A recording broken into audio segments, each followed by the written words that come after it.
What do you think about the leaks issue and the blaming of the leakers?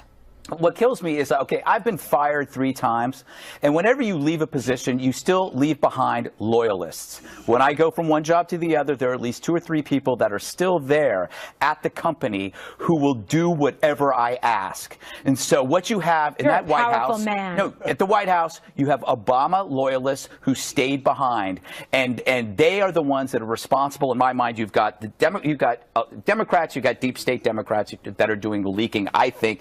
So what Trump failed to do was he's got to figure out the main loyalists to the previous guy and take his head off. I mean, literally, like, move him to Nome, Alaska. The fact is, one of his Secret Service agents could be Valerie Jarrett in a fake mustache, and he doesn't know it. He's got to find out who those people are and then get back to policy. Right now, Trump is being nipped at the heels by a pack of dogs, and those dogs are the Democrats, the deep state Democrats, different agencies.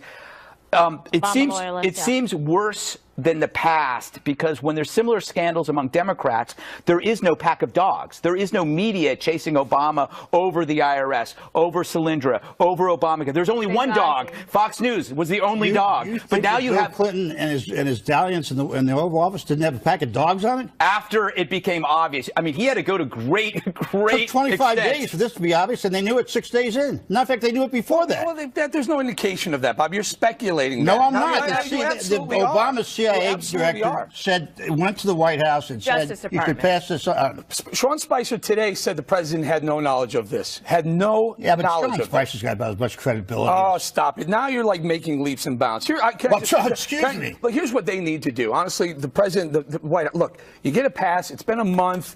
You're an outsider. You don't know the ins and outs of D.C. You don't know the ins and outs of working with the Intel department. You get a pass, but it's time to clean house, number one. Plug the leaks. Don't talk about plugging leaks. Plug the damn leaks, and then go full steam ahead with the agenda that the American people elected you guys on. Go for it. And remember, the Democrats aren't your friends. Half of the Republicans aren't your friends, and certainly the media aren't your friends. So knowing that, you got the tall task, but we and they elected you for that. Just for a little bit of pushback. What about doing the right thing from the beginning? Because General Flynn was the head of the Defense Intelligence Agency, so it's not like he didn't know what the intel world was like in Washington, D.C. I don't think that's a fair excuse for lying to the vice president about what he did. Again, so what he did, and they knew about that weeks ago. Probably has been done by every single incoming transition team of every. Come on! How do you make a blanket statement like that? You pick up a phone call and say, "Hey, here's 5 people we want to have a relationship with." This is the National Security Advisor to the United States. He's gone in 25 days. What does that tell you? It tells you that, yes, he shouldn't have done what he did, but I will also tell you that if there was full transparency on other administrations, you'd have the same thing going on. Again, it's not what he did, it's that he lied to the vice president, or misled the vice president, where he got himself in trouble. A lot of other people in that White House knew from the Justice Department. And if he said, look, I did this, but you know what, I did it in the best interest of the American people, do you think he'd be fired? No. Damn right he would. Wait, no.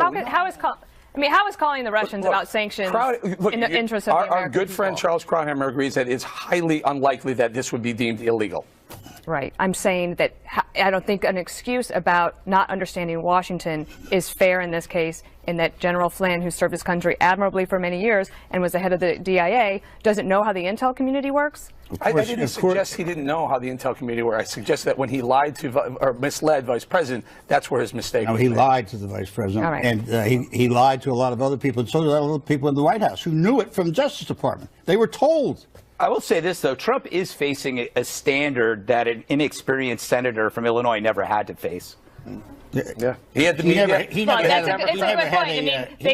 is a great example. Are you kidding me? No, I go back to the pack of dogs theory. The pack of dogs chose not to chase President Obama over his scandal. In particular on Benghazi, when there were calls for investigation and a hearing, the Democrats and Cummings and prediction locked arms and said, we're not doing it. If I hear, what did he know and when did he know it? One more time, I'm going to throw up, because no one ever said that about Obama, about Benghazi. Nobody said, what did he know? When did he know it? When we knew it wasn't a video. But now about this. When did he know it? Yeah, everybody says that now, and it's just such garbage. Oh, you want me to throw up? Keep saying it. I can projectile, Bob. Can you throw